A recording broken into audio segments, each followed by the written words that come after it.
하나님의 말씀은 이사야 2장 1절에서 22절입니다. 이사야 2장 1절 아모스의 아들 이사야가 받은 바 유다와 예루살렘에 관한 말씀이라. 말이래 여호와의 전의 산이 모든 산 꼭대기에 설 것이요 모든 작은 산 위에 뛰어나리니 만방이 그리로 모여들 것이라. 많은 백성이 가며 이르기를 오라 우리가 여호와의 산에 오르며 야곱의 하나님의 전에 이르자. 그가 그의 길을 우리에게 가르치실 것이라. 우리가 그 길로 행하리라 하리니 이는 율법이 시온에서 나올 것이요 여호와의 말씀이 예루살렘에서부터 나올 것임이니라. 그가 열방 사이에 판단하시며 많은 백성을 판결하시리니 무리가 그들의 칼을 쳐서 보습을 만들고 그들의 창을 쳐서 낫을 만들 것이며 이 나라와 저 나라가 다시는 칼을 들고 서로 치지 아니하며 다시는 전쟁을 연습하지 아니하리라. 주께서 주의 백성 야곱 족속아 오라 우리가 여호와의 빛에 행하자. 주께서 주의 백성 야곱 족속을 버리셨음은 그들에게 동방 풍속이 가득하며 그들이 블레셋 사람들같이 점을 치며 이방인과 더불어 손을 잡아 언약하였음이라. 그 땅에는 은금이 가득하고 보화가 무한하며 그 땅에는 마필이 가득하고 병거가 무수하며 그 땅에는 우상도 가득하므로 그들이 자기 손으로 짓고 자기 손으로 만든 것을 경배하여 천한 자도 절하며 귀한 자도 굴복하오니 그들을 용서하지 마옵소서. 너희는 바위 틈에 들어가며 진토에 숨어 여호와의 위엄과 강대하심의 영광을 피하라. 그날에 눈이 높은 자가 낮아지며 교만한 자가 굴복되고 여호와께서 홀로 높임을 받으시리라. 대저 만군의 여호와의 날이 모든 교만한 자와 거만한 자와 자고한 자에게 임하리니 그들이 낮아지리라. 또 레바논의 높고 높은 모든 백향목과 바산의 모든 상수리 나무와 모든 높은 산과 모든 솟아오른 작은 언덕과 모든 높은 망대와 모든 견고한 성벽과 다시스의 모든 배와 모든 아름다운 조각물에 임하리니 그날에 자고하는 자는 굴복되며 교만한 자는 낮아지고 여호와께서 홀로 높임을 받으실 것이요 우상들은 온전히 없어질 것이며 사람들이 아멜과 토굴로 들어가서 여호와께서 땅을 진동시키려고 일어나실 때에 그의 위엄과 그 광대하심의 영광을 피할 것이라. 사람이 자기를 위하여 경배하려고 만들었던 은우상과 금우상을 그날의 두더지와 박쥐에게 던지고 아멜과 험악한 바위 틈에 들어가서 여호와께서 땅을 진동시키려고 일어나실 때 그의 위엄과 그 광대하심의 영광을 피하리라. 너희는 인생을 의지하지 말라. 그의 호흡은 코에 있나니 새마을 가치가 어디 있느냐. 오 하나님 아버지 오늘 감사합니다. 하나님이 선지자를 통하여 주시는 말씀은 이미 성취된 말씀도 있고 또한 앞으로 성취될 말씀도 있는데 이미 성취된 것을 우리에게 가르쳐 주시면 하나님의 말씀이 어떠한가를 알게 하셨어. 그 하나님을 알게 하는 그와 같은 이 내용들로 성경이 구성되었음을 깨닫게 하시고 우리의 삶의 모든 기준을 성경에 맞추어 하나님 뜻 가운데 살아가도록 지도하신 줄 믿고 이 아침도 하나님께 영광과 존귀와 감사와 찬송을 돌립니다. 우리 주 예수 그리스도의 이름으로 감사하며 기도드리옵나이다. 아멘. 자, 2장 1절에서부터 이제 아모스의 아들 이사야가 받은 바 유다와 예루살렘에 관한 말씀이라 이러면서 이제 새로운 계시가 주어진다고 볼 수도 있고 그래서 어떤 학자들은 2장 1절부터 4장 6절까지 4장이 짧아요. 4장이 짧습니다. 우리 한번 볼까요? 4장이 얼마나 짧으냐? 4장 6절까지밖에 없어요. 4장이 6절까지밖에 없는데 여기까지를 지금 새로운 2장 1절부터 4장 6절까지를 새로운 한 단락으로 보는 경우가 있고요. 지금 우리 매일성경 해석자는 자, 우리 44쪽 한번 볼까요? 매일성경 해석자는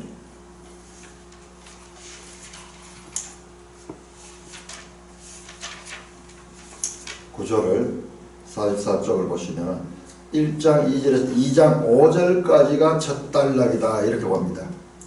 그러니까 2장 5절까지가 첫 단락이다. 시온의 회복에 관한 것. 그러니까 앞부분에서는 고발하고 그리고 권면하고 그리고 이 마지막에서는 회복에 대한 그와 같은 비전을 주시는 그런 단락으로서 2장 1절에서 5절까지가 첫 단락의 끝으로 그렇게 이 분류를 했습니다.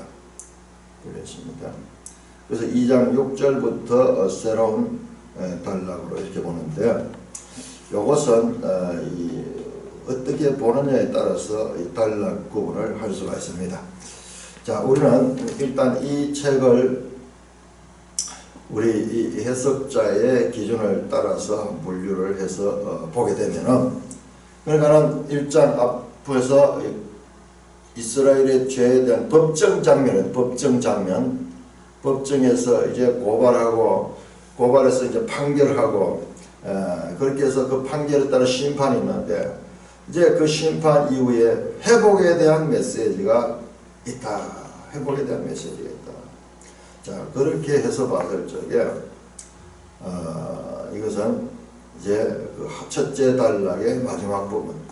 자, 항상 선지자의 말씀은 죄에 대한 고발이 있고 그 죄로 인한 심판이 있습니다. 심판.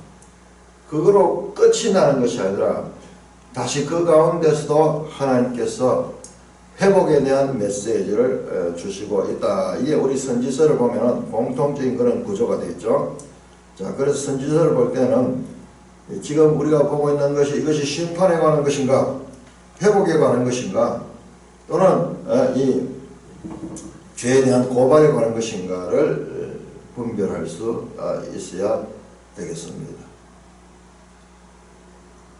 아모스의 아들 이사야가 받은 바 유다와 예루살렘에 관한 말씀이라. 우리 1장 1절에는 유다와 예루살렘에 가신 계시라 그랬습니다. 계시, 히브리어로 하존 그랬는데 여기는 말씀이다, 말씀이 따바를 그렇게 했는데 말씀이다 그렇게 하고 있습니다. 그러니까 우리가 1장 1절에 나오는 그 계시 속에는 어떤 계시는 이 말씀보다 더 포괄적인 개념이었죠. 말씀으로도 계시하시고 또는 보이는 환상을 가지고도 계시하시고, 그러니까 그 계시가 더 말씀보다 더 포괄적인 그와 같은 의미를 가지고 있으면서도 같은 내용들입니다.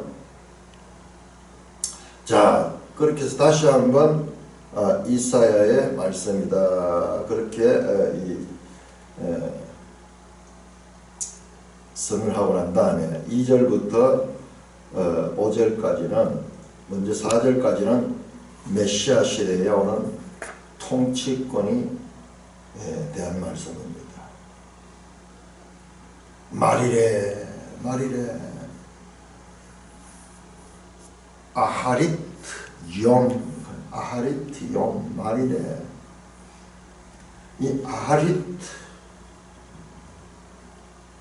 엔드 끝날입니다. 자, 우리 선지서 가운데 마지막 때 말일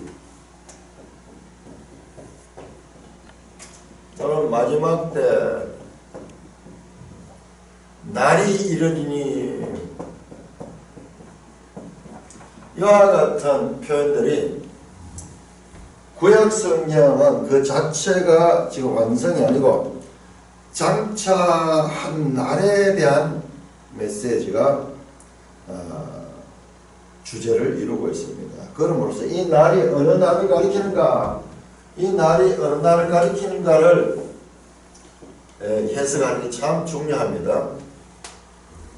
자, 여기에서 말일에 여호와의 전의 산이 모든 산 꼭대기 위에 굳게 설 것이요.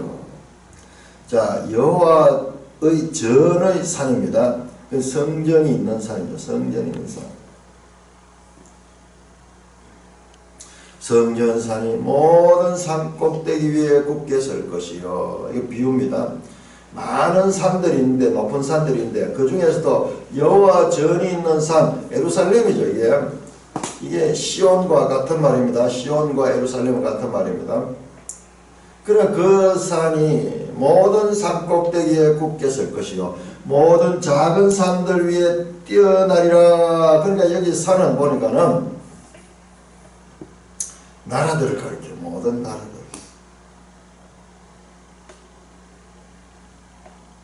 만방이 그리로 모여들 것이라. 그러니까는 지금 이어지는 다음에 3절에 많은 백성이 나옵니다. 많은 백성이 나옵니다.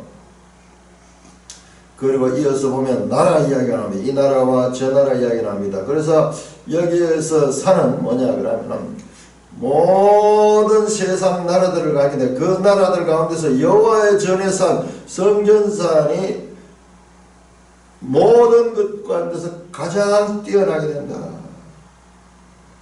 모든 산 꼭대기 위에 굳게 설 것이요, 모든 작은 산들 위에 뛰어날라. 나라들을 크고 작은 산들로 비유했습니다. 그 가운데 여호와의 전의 산이 뛰어난다. 실제로 그 예루살렘 산이 그렇게 높은 산은 아니잖아요. 그러니까 이것은 지금 영적인 그와 같은 의미입니다. 자, 이어진 내용을 보면 알 수 있는데, 만방이 그리로 모여들 것이며 많은 백성이 가며 이르기라. 참, 만방, 많은 백성, 온 세상입니다. 자, 지금 이사야는 당대에 아수르가 지배하는 이 세계 정세 가운데서 당대의 그 유다에 대한 예언의 말씀이지만은, 그러나 여기에서는 이 회복에 관한 말씀, 이 말일에 관한 말씀, 이 말일에 관한 회복의 말씀인데, 이 말일에 관한 말씀은 당대 차원이 아니라 우주적 차원이다. 온 세상 모든 나라, 이 땅 전 지구적이고 우주적인 그와 같은 사건으로 그렇게 예언이 되고 있습니다. 이 선지서가 가지고 있는 특징입니다. 선지서는 당대의 이야기를 하면서도 회복에 관한 메시지는 당대가 아니라 장차 그 규모도 한 나라 이스라엘 문제가 아니라 온 세상 만방 전 지구적이고 그리고 우주적인 차원으로 이 비약하는 그와 같은 특징을 갖습니다. 만방이 그리로 모여든다.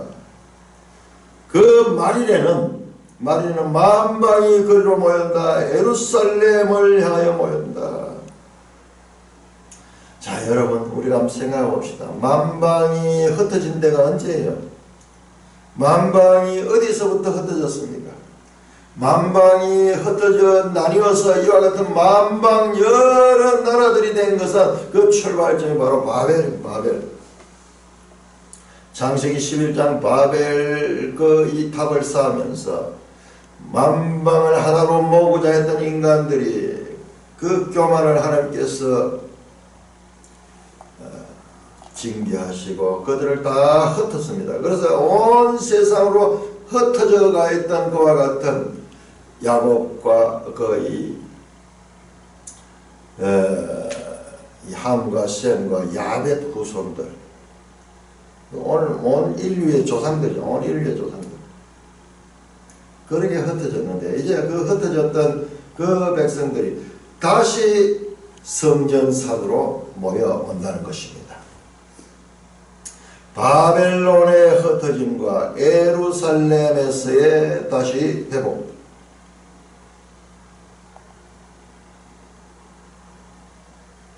많은 백성이 가며 이르기를 오라 우리가 여호와의 산에 오르며 야곱의 하나님의 전에 이르자. 자, 여기 나오죠. 여호와의 산, 야곱의 하나님의 전, 평행법입니다. 같은 말입니다.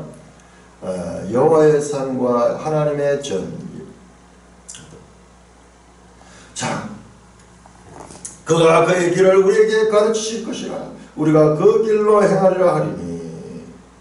와, 그래서 많은 백성들이요, 그 여호와의 산에 올라가면서 그냥 자기들만 가는 것이 아니라 다른 사람들까지도 다 권하면서, 자, 우리가 여호와의 산에 올라가자. 야곱의 하나님의 전이냐. 그에 가면 그가 그의 길을 우리에게 가르치실 것이다.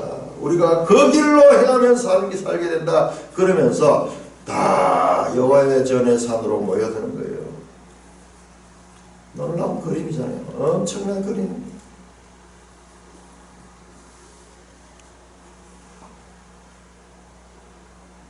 오라 우리가 여호와의 산에 오는 많은 백성이 지금 이 놀라운 광경은요, 지금 저와 여러분들이 여기 속해 있는 거예요. 이게 언제입니까?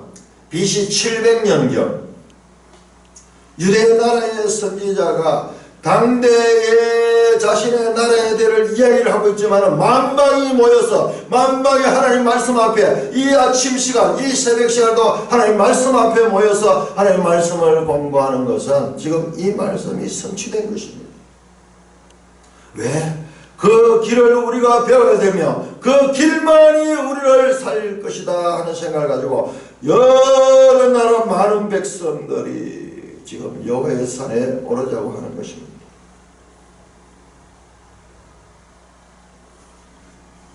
그러니까 이 말일은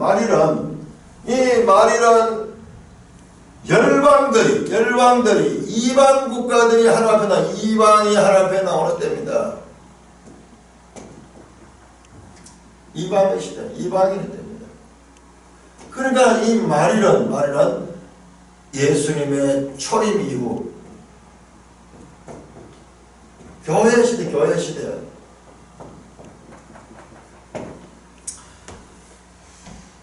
우리가 이 성경을 보면서 지금 여기서 우리 자신이 지금 등장하는 거예요.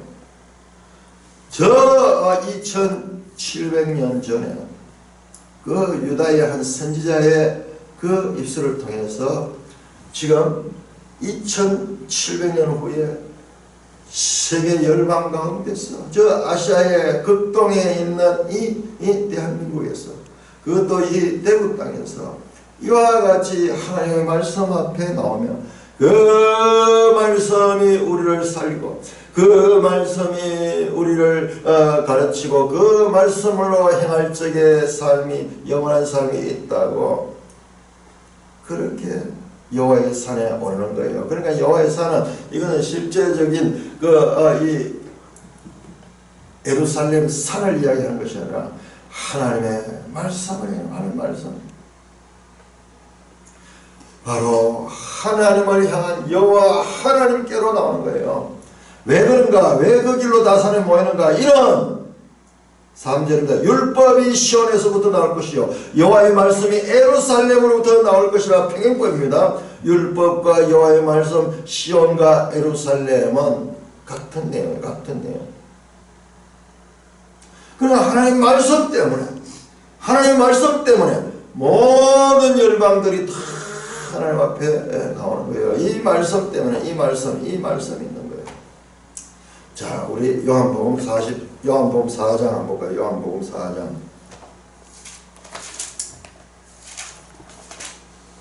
요한복음 4장 22절. 너희는 알지 못하는 것을 예배하고 우리는 아는 것을 예배하는 이는 구원이 유대인에게서 남이라. 아버지께 예배하는 자들은 영과 진리로 예배할 따르니 곧 이때라. 예수님의 초림 때부터 시작해서 열방들이 그 하나님의 말씀 앞에 나와서 생명의 길을 지금 찾는 거예요. 왜 여호와의 전 앞에 사람들이 모여들며 여호와의 전이 모든 산들 가운데 가장 높아지는가 그 속에 율법이 있고 그 속에 여호와의 말씀이 있기 때문입니다. 4절은 그가 열방 사이에 판단하시며 많은 백성을 판결하시니, 보세요. 계속 열방과 많은 백성입니다. 자, 이 회복의 메시지는 이방인의 때예요. 이방인, 유대인의 종교가 아니라 이제 유대인을 넘어서서 땅끝까지 이르는 그 대상입니다. 그러니까 우리가 사도행전 1장 8절에 오직 성령이면 너희가 권능을 받고 예루살렘과 유다와 사마리아와 땅끝까지 이르는 내 증인들아. 사도행전 이야기는 전부 다 이 땅끝까지 이방 열방에 대한 말씀이잖아요. 지금 그 말씀인 거예요. 그 말씀. 열방 사이에 판단하시고 많은 백성을 파괴하시고 무리가 그들의 칼을 쳐서 보습을 만들고 그들의 창을 쳐서 낫을 맞습니다. 이 나라가 저 나라가 다시는 칼을 들고 서지 시작할 거다. 전쟁이 없는 시대, 전쟁이 없는 시대. 그런데 지금 우리가 그러합니까? 그러하지 않잖아요. 나라들마다 우리 바로 이웃에 있는 북한에는 핵무기를 만들어 가지고 온 세계를 하면서 국민들은 굶어 죽고 있어도 그 핵무기를 만들어주고 그렇게 전쟁을 준비하고 전쟁을 예비하고 온 세계가 이 전쟁을 준비하는 그와 같은 비용이 어마어마하고 특히 우리나라 같은 경우는 다 하죠. 자, 이것은 그러면은 무엇이냐? 이것은 아직 이루어지지 않았습니다.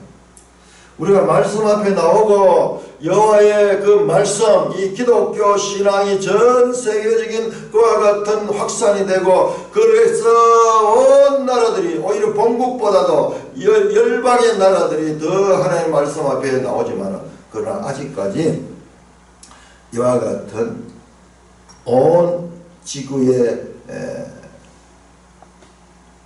칼을 쳐서 보습을 만들고 창을 쳐서 낫을 만드는 무기를 없애고 그리고 그 무기에 들 돈을 가지고 복지와 그리고 사람들이 살아가는데 유익하게 사용하고 있는 시대는 아직 아니에요. 그러니까 이 말일은, 자, 여기에서 엄청난 내용이 나옵니다. 자, 이 말일은 언제냐? 이 말일은 예수 그리스도의 초림에서 시작됐습니다. 초림에서 시작됐습니다. 그러나 아직 재림의 때 이와 같은 일들이 일어날 것입니다. 재림의 때. 이게 완성될 완성. 텔레오스. 이미 시작했다. 이미.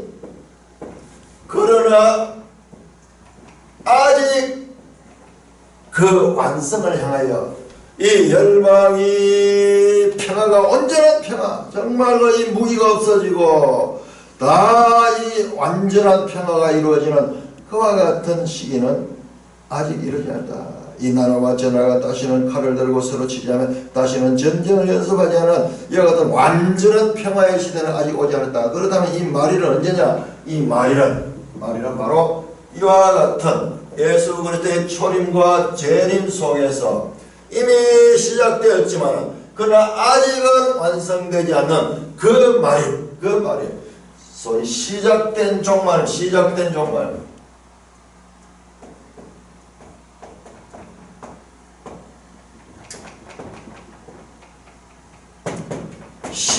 종말의 이 상태다. 그런 시작된 종말들이 신약에만 나온 것이 아니라 구약의 선지자들의 말씀에도 이미 나타나고 있습니다. 자, 이것을 이 시작된 종말 때는 이 기본 성경 이해의 원리를 이해하지 못하면요, 이 말씀이 우리하고는 아무 상관없는 거예요. 앞으로 어떤 미래에만 있을 거냐? 아니에요. 이것을 하면 여호와의 말씀 앞에 열방이 모여드는 것은 이미 시작된 지 오래됐어요.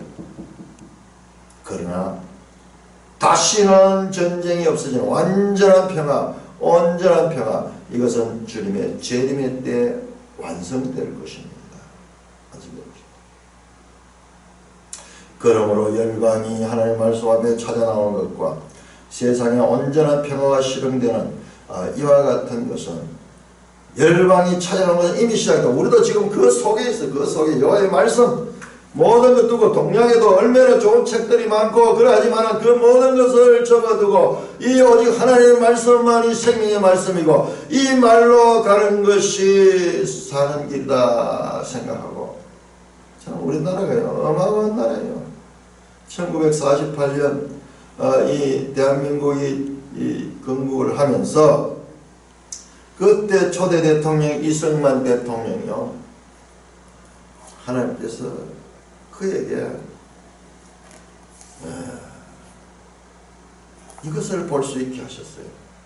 그 감옥 생활을 5년 동안 한성 감옥에 있으면서 그때 엄청난 독서를 했는데 그때 선교사들이 많은 책들을 그 전에 이 사람이 영어를 배웠어요. 영어를 선교사들한테 처음에 예수 믿어서 이 선교사를 따르는 게 아니고 영어 배우려고 그렇게 가서 영어를 배우고 그 다음에 영어가 되고 난 다음에 선교사들이 좋은 책들을 우리 대한민국은 우리 이 조선은 완전히 폐쇄된 사회 이 세상 가운데서 낙후되고 폐쇄되고 그냥 보는 시야라고는 그야말로 좁디 좁은 그와 같은 속에 갇혀 있을 때 영어를 먼저 알게 하고 그 다음에 선교를 통해서 세계의 여러 서적들을 탐독할 수 있도록 그 5년 동안 종일 그것만 했는 거죠.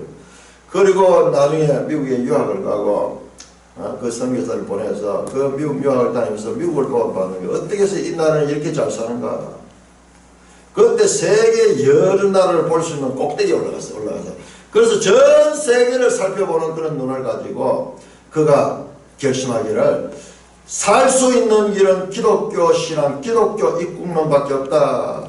그렇게 해서 기독교 입국론에 관한 확실한 사상을 가지고 있어요. 그 세계관을 가지고 와서 기회가 주었을 때 기독교 입국론에 의한 정부를 수립했습니다. 그래서 우리 헌법도 저 미국 헌법에 많은 것들이 지금 도입되어 있어요. 그 틀을 가지고 이 대한민국이 이렇게 발전했는 거예요. 반대로 북한에서는 그와 같은 것이 아니라 정반대로 사회주의 사상, 공산주의 사상을 가지고 나라를 세워서 그 결과는 저렇게 전 세계에서 가장 망하는 나라가 되었고 이 남한 땅은 가장 부흥하는 그런 나라가 되는 거예요. 그 출발이 북한이 더 잘 살았습니다. 우리가 어린 시절에 이 초등학교 다닐 때 우리가 북한이 우리보다 전력 수급도 좋고 그거는 발전소도 많고 그 다음에 지하자원도 많고 그래서 우리보다 훨씬 더 잘 살았어요. 우리는 그야말로 최고 자원도 없고 아무것도 없고 가장 못 살았어요. 자, 그 체제가 시간이 지나면서 점점 70년대 이후로 차이 나기 시작해서 이제는 비교할 수 없는 그와 같은 격차가 나는 시대입니다. 왜? 이 길로 가면은 살 길이라는 그와 같은 이 길을 제시했기 때문에 그 길로 갔기 때문에 자유시장 경제 그리고 이 자본주의 체제 이 모든 것들이 성경이 가르치는 길이다. 그러면서 그 틀을 놓아줬기 때문에 그 틀이 놓여있으니까 사람들은 그 틀로 가는 거예요. 가다 보니까 그것이 되는 거예요. 그것이 바로 하나님의 말씀의 길을 따라가는 길입니다.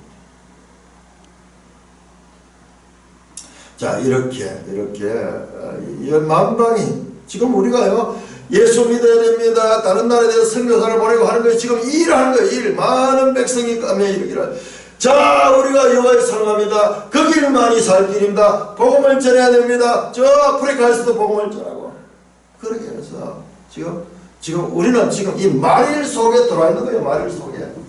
그러나 그 말일의 아직 완전한 평화의 시대는 아직 오지 않았습니다.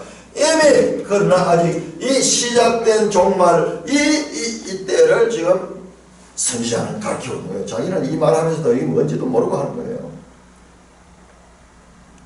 장차 올 그건 예수 그리스도가 초림함으로부터 시작됐고, 그리고 예수 그리스도가 재림함으로 완성될 그 말이, 그러니까 이 말을 한 날이 아니고 요 날이 아니고 이 기간이에요. 기간.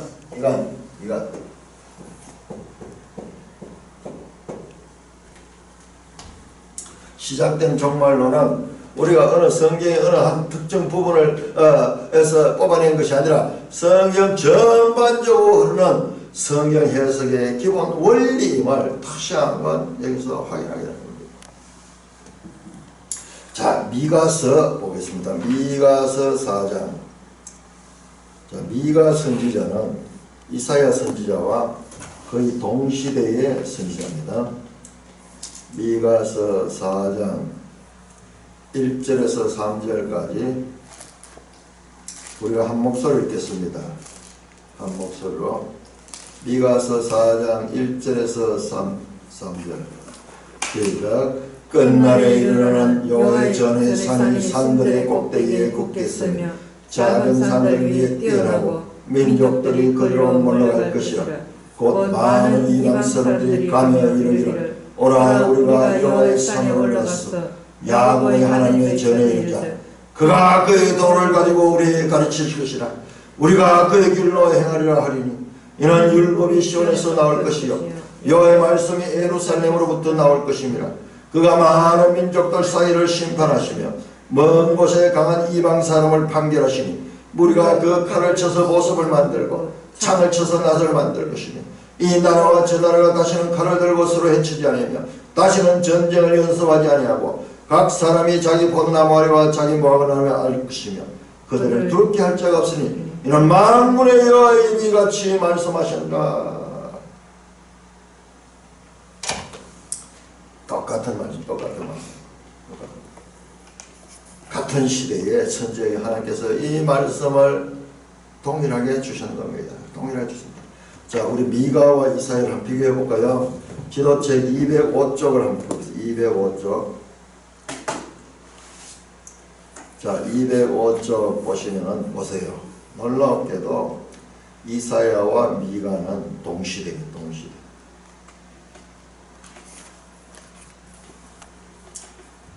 호세아, 아모스, 이사야, 미가.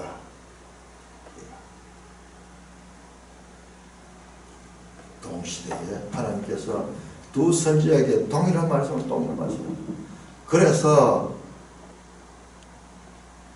장차 하나님의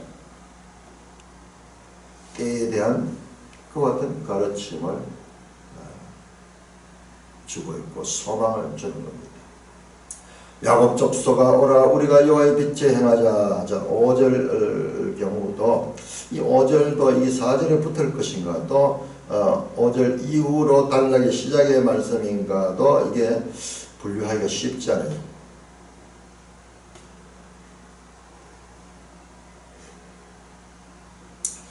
그럼에도 불구하고 그 뜻은 그대로 같이 드러납니다.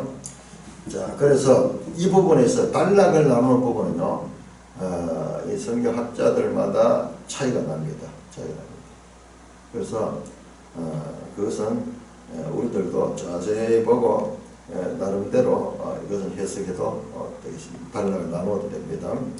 자, 그 다음에 나오는 야곱 족속아 우리가 여호와의 빛에 행하자 이렇게 권면하는데, 그 다음에 주께서 그의 백성 야곱 족속에 대한 심판, 다시 그 죄상을 고발합니다. 자, 선지서의 특징이 그렇죠.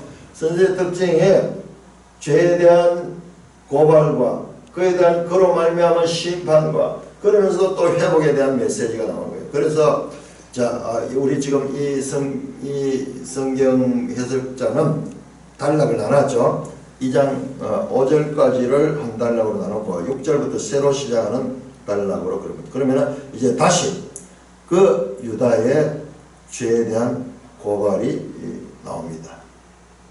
6절입니다. 주께서 주의 백성 야곱 족속을 버렸으면 그들이 동방풍속에 가져가고 그들이 블레셋 사람들과 지점을 치며 이방과 더불어 손을 잡고 언약하였습니다. 그 땅에는 은금이 가득하고 보화가 무한하며 그 땅에는 마필이 가능하고 병거가 무수하며 그 땅에는 우상이 가득하므로 그들이 자기 손으로 짓고 자기 손으로 만든 것을 경배하며 천한 자도 절하며 귀한 자도 굴복하니 그들을 용서하지 마옵소서. 자 보세요. 자 이와 같은 선자의 이제 회복에 대한 메시지가 끝이 나고 다시 당대 유다의 죄상을 고발합니다. 주의 백성 야곱 족식을 버린 이유가 뭐냐? 그들에게 동방 풍속이 가득했다. 그 당시에 동방은 아수르, 아람, 바벨론 같은 강대국들의 그와 같은 풍속들을 그대로 수입하고 블레셋 사람같이 점을 치면 블레셋은 서방이죠. 서방. 그런 사람들처럼 미래에 대한 점을 치고 이방인과 더불어 손을 잡고 언약하다. 이 말은 이방인과 서로 연합돼 버린 거예요. 그럼 문화적으로 사상적으로 별 차이 없이 됐다는 겁니다. 그 땅에는 은금이 가득하고 보화가 무한하며 그 땅에는 마필이 가득하고 병거가 무수하며 그 땅에 우상이 가득하다. 자, 이 말씀은요 신명기 모세의 법을 모르고 선지서를 보면요 그 무슨 말인지 알 수 없어요. 주님이 뭐 와서 오자마자 잔소리만 하고 역정만 내는 걸 생각하는데 그렇지 않습니다. 법을 주셨어요. 법을 주셨어요. 이 신명기 17장 17절에 그 이스라엘 왕이 지켜야 될 법을 주셨잖아요. 그리고 이스라엘 백성들이 지켜야 될 법을 줬는데 그 법을 그대로 어기는 거예요. 마병을 많이 두지 마라 그런데 마필이 가득하고 병거가 무수하고 그 다음에 금을 많이 갖지 말고 은을 많이 갖지 말고 그렇게 하라 그랬는데 그들은 은금이 그 땅에 가득하고 보화가 무한하며 우상을 숭배하지 말는데 우상이 가득하며 이방인과 더불어 짝짓지 마라 그랬는데 이방인의 것을 따라가고 있고 하나님의 백성으로서의 정체성을 다 잃어버렸습니다. 8절 그 땅에 우상이 가득함으로 자기 손으로 짓고 자기 손가락으로 만든 것을 경험하고 천한 자도 절하며 귀한 자도 굴복하니 그들을 용 온 백성들이 다 이와 같이 우상 숭배에 빠져 있는 것입니다. 이것이 바로 아하스 시대의 유다의 상황입니다. 8세기 700년대 이 말기에 일어났던 그와 같은 유다의 상황을 지금 고발하고 있습니다. 자, 그러므로 심판이 나옵니다. 10절부터 너희는 바위 틈에 들어가며 진토에 숨어 여호와의 위엄과 그 광대하심의 영광을 피하라. 왜? 주님의 영광이 지금 임하는 거예요. 임하는 거예요. 그날에 눈이 높은 자가 낮아지며 교만한 자가 굴복되며 여호와께서 홀로 높임을 받는 그 날이 올 것이다. 그 날이요. 대적 만군의 여호와의 날. 그 날은 모든 교만한 자와 거만한 자와 자고한 자에게 임하는 그들이 나머지게 될 것이다. 여호와의 날이 나오면 또 자, 이 말일과 또 다르게 또한 여호와의 날이 나옵니다. 여호와의 날이 이 날은 심판의 날, 심판의 날.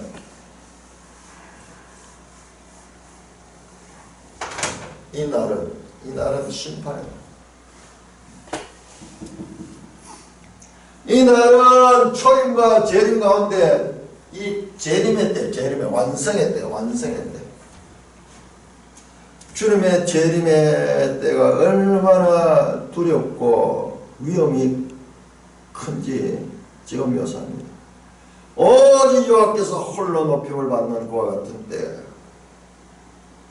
대적 만군의 여호와의 날이 모든 교만한 자와 거만한 자와 자고한 자, 고만하다, 교만하다, 자고하다, 교만과 유사한 단어들이 연속됩니다. 눈이 높은 자,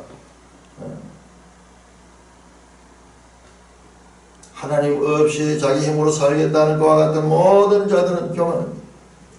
13절 또 레바논의 높고 높은 모든 백향목과 바산의 모든 상술나무와 모든 높은 산에 솟아오르는 작은 언덕과 모든 높은 망대와 모든 경관선 다시스의 모든 배와 모든 아름다운 조각물의 여호와의 날이 임하는 거예요. 자, 여기 나오는 내용들 전부 교만하다, 높다, 거만하다, 자고하다, 아름답다, 모든 높은 것들, 하나님을 대적하는 것과 같은 모든 것들, 그것들의 여호와의 날이 임합니다. 그 여호와의 날이 임할 적에 17절 그 날에 자고한 자는 굴복되며 교만한 자는 낮아지고 여호와께서 홀로 높음을 받는다. 반복해서 11절에도 여호와께서 홀로 높임을 받는다. 이 17절에도 여호와께서 홀로 높임을 받는다. 그 날에는 온전히 여호와 홀로 높임을 받는 것과 같은 날입니다. 우리 고린도전서 할 때 나왔잖아요. 모든 나라들을 예수님께서 다 통치하시고 나중에 예수님 자신도 여호와께 통치를 받는 그와 같은, 그래서 여호와께서 홀로 높임을 받는 그날, 이것은 주님의 재림입니다. 그때 우상들은 온전히 없어질 것이요 사람들은 아멜과 토굴로 들어가서 여호와의 땅을 진동시키러 일어나실 때에, 자, 땅을 진동시키려고 일어나실 때, 이게 주님의 재림 때 그 위험의 모습입니다. 자, 우리 히브리 12장 한번 볼까요? 히브리서 12장. 그러니까 이 신약 성경은 다 따로 나오는 것이 아니고 다 구약을 배경으로 해서 그렇게 나오고 있다. 그럼 구약 모르고 신약을 알 수 없어요. 자, 히브리서 12장 26절, 27절. 그때는 그 소리가 땅을 진동하게 이제는 약소가 이르시되 내가 또 한 번 땅만 하라 하늘도 진동하라. 이 또 한 번을 한 것은 진동하지 아니한 것들을 영존하기 위하여 진동할 것들 또 곧 만드시거든 변동될 것을 나타냅니다. 그러므로 우리가 흔들리지 않는 나라를 받았은즉 은혜를 받자. 이 말씀이 난의 구절같이 보이는데 이 구약을 알면은요, 그렇죠. 그때는 그 소리가 땅을 진동했다. 이 땅을 진동한 때가 언제인지 아십니까? 이때가 바로 출애굽기 19장 18절. 시내산 언약 때입니다. 시내산 언약 때. 출애굽기 19장 18절.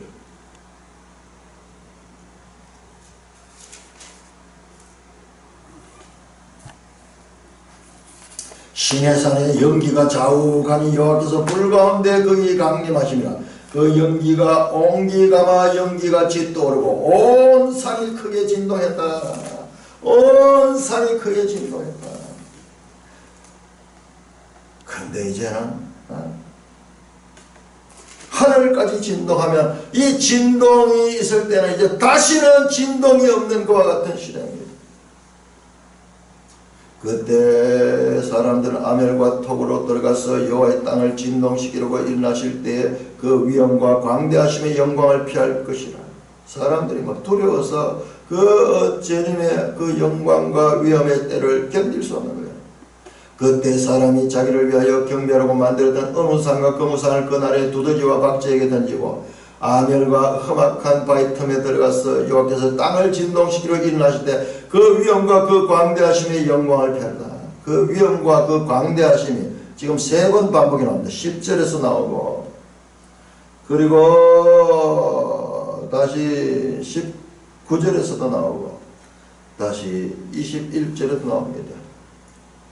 주님의 재림의 날에 그 위엄과 광대하심, 그 앞에서 인생들은 두려움에 떨 수밖에 없는 겁니다. 자, 우리 계시록, 요한계시록 6장 이 장면이 나옵니다. 6장 15절 16절. 이럴 때 일어납니다. 15절 16절. 땅의 임금들과 왕족들과 장군들과 부자들과 강한 자들과 모든 종과 자유인이 굴과 산들의 바위 틈에 숨어서 산들과 바위에게 말하되 우리 위에 떨어져 보좌에 앉으시니 얼굴에서 그 어린 양의 진노에서 우리를 가리라. 그들의 진노의 큰 날에 서니 누가 능히 서리요 하면서 전부 피하는 거예요. 피하는 거예요. 그 굴 속에 들어가서 피하면서 차라리 죽여달라, 칼을 죽여라, 죽는 것이 나지. 그 두려움, 그 위험에는 우리가 아무도 설 수 없다. 너무나 두렵다. 그러면서 이 땅에 속한 자들이 두려움에 떠는 장면을 나타냅니다. 자, 여호와의 날, 주님의 재림의 날, 그 광대하심과 영광의 날, 그 영광의 날에 결론적으로 22절 너희는 인생을 의지하지 말라. 그의 호흡은 코에 있나니 새말같이 가게 있느냐. 그러므로 인간을 의지하는 것은 참으로 어리석은 것이다. 왜? 인생은 의지할 대상이 아니다. 그의 호흡은 코에 있다. 그냥 코에 호흡만 끊어지면은 그대로 썩어지는 그와 같은 존재다. 자, 성경은 인생에 대해서 명확한 정의를 내립니다.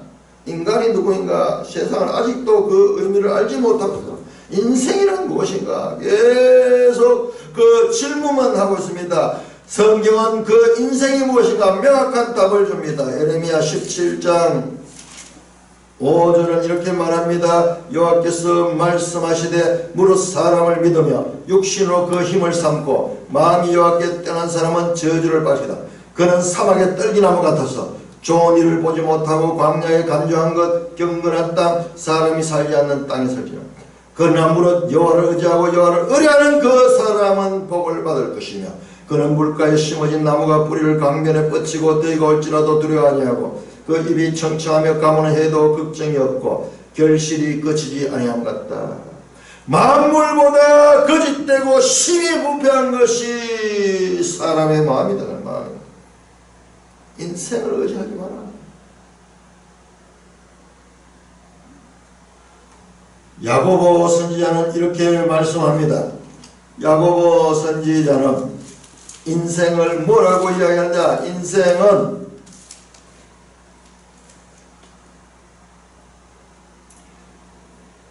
너희 생명이 무엇이냐? 너희는 잠깐 보이다가 없어지는 안개니라. 안개 같은 존재다. 자, 시편 39편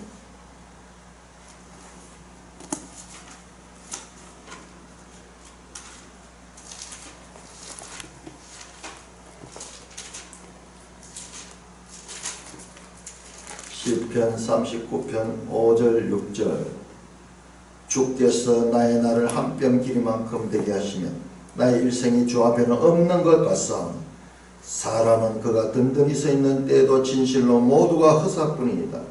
진실로 각 사람은 그림자같이 다니고 헛된 일에 소론하며 재물을 쌓아 누가 거둘지 알지 못합니다. 인생이 무엇인가? 인생을 의지할 것이 아니다. 인생을 의지하는 인본주의 사상은 우상숭배다. 우상숭배. 그것은 허무한 것이다. 그러므로 오직 하나님을 경배하며 그에게로 가면은 살 길이 있다는 것을 알고 이 하나님의 위엄과 광대하심을 두려워하며 그 하나님 앞에 자복하는 그런 자들이 복 있는 자인 것을 우리가 알 수가 있습니다. 찬송가 412장입니다.